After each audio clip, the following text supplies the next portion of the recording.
You have the longest trip out of just about anyone here, and I'm wondering if you see UCF and some of these other longer trips that are going to be added to the Big 12. Is that as big of an issue as some people make it out to be now with jets and stuff like that? It's not for football, and I can only speak from a football perspective. The travel is not that big a deal. You're going to do 4 games, 4 away games, and at least a couple trips to Texas each year. Some years you're going to have 5 away games, but you're talking about the difference between a 2-hour flight and maybe a 2.5-hour flight. And we're going to leave on Friday afternoon, get there Friday evening. The only thing that's detrimental is sometimes if you play a night game on the road in Lubbock or in Fort Worth, then you're looking at a really early Sunday morning return. And so you've got to be careful how you handle that Sunday, Monday on the back end.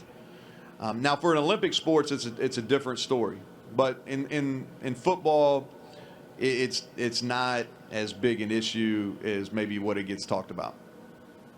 Coach, left side, about 4 rows back. Kirk? Hey, Neal. Kirk Bowles from the Austin American-Statesman. I'm curious what the anxiety level is among Big 12 football coaches with this realignment. In your mind, do you think the Big 12 could position itself to be a third super conference? And would it have to add more teams to be able to do that? Kirk, first of all, I appreciate what you do for college football and enjoy your work. It's the good thing about it is I've got a lot of worries, a lot of concerns, but conference realignment's way down the list for me. Now, the guys that spoke first, it's probably a different story, right?